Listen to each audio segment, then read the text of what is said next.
Bien, merci pour celui qui a posé la question, du droit de patriote.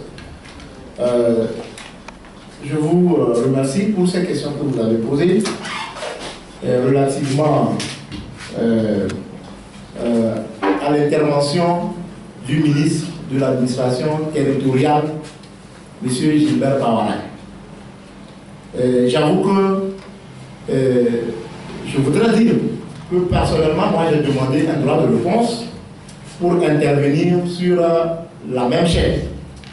Mais, franchement parlant, moi je n'aime pas ce débat qui consiste à recevoir quelqu'un, il parle, et puis vous venez après, et vous aussi vous dites ce que vous avez à dire. Moi, franchement, j'aurais voulu, sur un plateau, où, à parole égale, on fera face au ministre Bawara pour qu'il puisse nous dire en quoi ce que nous faisons n'est pas une activité républicaine, citoyenne, en quoi ce que nous faisons est contre les normes de défense des droits de l'homme. J'aurais aussi voulu que de temps en temps, que nous aussi nous essayons de penser et de voir concrètement ce que nous appelons défense des droits de l'homme et ce que nous appelons aussi action politique. Ce dont nous nous réjouissons, c'est tout simplement parce que nous sommes candidats à aucun scrutin. Je crois que c'est à partir de cela, tout est clair. Mais je préférerais vraiment répondre sur les antennes de Radio Victoire FM à ce que le ministre Bawara a dit, en appelant le gouvernement ou les partenaires à ne pas collaborer avec la Ligue togolaise des droits de l'homme. Mais je sais que le ministre Bawara, il est dépositaire du portefeuille de l'administration territoriale. Ce n'est pas lui qui a signé le récépissé de la LTDH. Le ministre qui a signé le récépissé de la LTDH a déjà fait son temps à l'administration territoriale.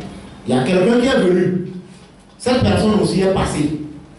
Et aujourd'hui, c'est le tour du ministre de l'administration territoriale. Je crois que lui aussi passera. Et je suis sûr qu'il passera. Mais la Ligue togolaise des droits de l'homme est une association qui a une durée de vie illimitée. Donc, son intervention, pour moi, ne nous inquiète pas. Seulement ce que je voudrais dire, c'est toujours la Ligue togolaise des droits de l'homme qui tire toujours la sonnette d'alarme.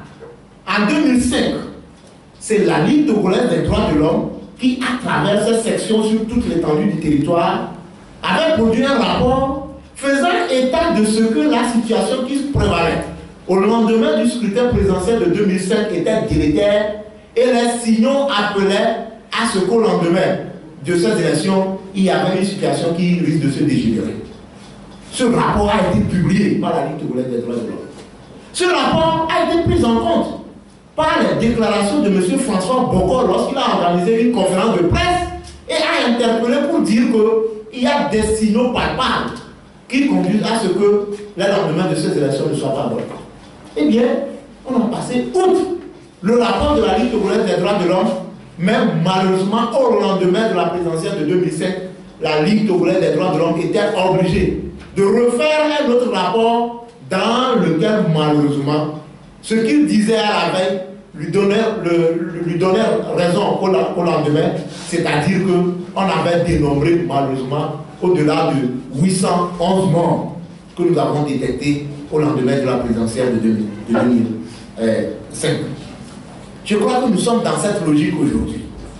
Nous sommes dans cette logique aujourd'hui et ce n'est pas dire qu'on ne peut pas aller à ces élections sans un minimum de garantie, qu'on ne peut pas aller à ces élections s'il n'y a pas de réforme, qu'en réalité ces élections n'ont pas de sens, qu'on trouve que la Ligue togolaise des droits de l'homme fait de la politique. C'est décevant. Pour moi, c'est décevant. Parce qu'en réalité, le ministre de l'administration territoriale n'a pas su faire la part entre la défense des droits de l'homme et l'action politique. La Déclaration universelle des droits de l'homme dispose en son article 21, je parle d'un instrument de défense des droits de l'homme, je ne parle pas d'un instrument politique. En son article 21, que la volonté d'un gouverné est le fondement du pouvoir des gouvernants. À partir du moment où les gouvernés n'ont pas leur consentement, leur adhésion au pouvoir des gouvernants, cela voudrait dire qu'il y a un problème. Et par quelle alchimie, ou bien par quelle manière les gouvernés doivent consentir à l'action ou bien au pouvoir des gouvernants? Ce n'est pas les élections. Et la déclaration poursuit en disant que ces élections doivent être organisées à intervalles réguliers et de manière honnête. Mais, soyons honnêtes, je nous repose la question. Sur 10 Togolais, il y a 8 Togolais, sur 10, il y a 8 Togolais qui n'ont pas leur cœur dans ces élections. En disant que l'institution, c'est-à-dire la CENI, qui est maîtresse de l'organisation de ces élections, cette CENI ne présente jamais des gages d'indépendance et d'impartialité. La preuve, c'est que la CENI a dû rebrousser chemin pour adopter uniquement le chronogramme établi par le gouvernement. À partir de ce moment, le ministre de l'administration territoriale dit, et pense que moi, maintenant, ou bien si la Ligue togolaise des droits de l'homme sort et dit que non, par rapport aux signaux que nous sommes en train de voir, à Tapaon, à Tapamé dans le village d'Adirouye, où le major Kouroum a refait surface avec ses milices, ses miliciens. Si nous sortons pour dire que non, attention, il y a danger. À partir du moment où le contexte international dit que les dirigeants africains ne doivent pas s'accrocher au pouvoir, nous sommes dans une république et non dans une monarchie. Si le ministre de l'administration territoriale pense qu'en le disant, nous sommes en train de faire la politique, nous le ferons. Nous le ferons. Nous allons le faire. Il n'a qu'à contacter les partenaires de la Ligue, qui eux aussi, je crois qu'ils doivent comprendre. Parce que nous parlons de la démocratie. Et dans le statut de la Ligue togolaise des droits de l'homme, nous n'avons pas seulement la défense des droits de l'homme, mais nous avons aussi la défense des normes et principes de la démocratie. Mais ce n'est pas de la démocratie que de dire qu'il faut que des élections soient transparentes. Je ne sais pas. C'est tout simplement. Qu'est-ce que le ministre de l'administration territoriale veut? Il veut faire taire la Ligue togolaise des droits de l'homme. Mais il ne peut pas. Même s'il embrigade tous les responsables de la Ligue togolaise des droits de l'homme aujourd'hui, certains viendront. Certains viendront. Et la Ligue togolaise des droits de l'homme sera toujours le fer de lance et accompagnera et sera toujours présente lorsqu'on veut parler de l'enracinement de la démocratie dans notre pays. Et ce ne sont pas ces menaces, ces intimidations qui vont nous faire croiser les bras. Je crois que je vais m'en arrêter là, mais je trouve quand même que le ministère a exagéré. Je pense que ceux qui ont suivi l'émission hier, à la fin, il y a 4 personnes qui lui ont posé des questions. Sur les 4 seulement, 3 n'ont pas été d'accord avec lui. Moi, j'ai fait mes statistiques pour dire tout simplement que l'opinion n'est pas d'accord avec ce qu'il dit. Ils savent que ce qu'ils font, ce qu'ils sont en train de faire, c'est illégal, c'est un coup de force. Ils pensent qu'ils ont le peuple derrière eux. Mais la démocratie directe n'est pas encore de mise.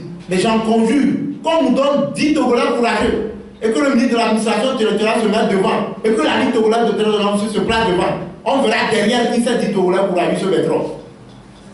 Qu'on nous donne 10 Togolais courageux, capables de dire la vérité. Le ministre de l'administration territoriale, Gilbert Barra, se met devant.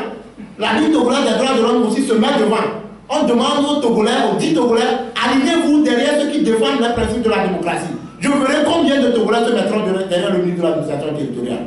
Mais excusez-moi, il ne faut pas qu'on nous impose la répression, qu'on pense que certains sont des anarchistes et ils sont en train de faire trop. Monsieur Adjama, ces 10 Togolais n'étaient pas avec vous lors de sit-ins. Je pense qu'on ne va pas faire le dialogue, mais l'Amnesty internationale a sorti un rapport pour dire qu'au Togo, il y a la répression des manifestations.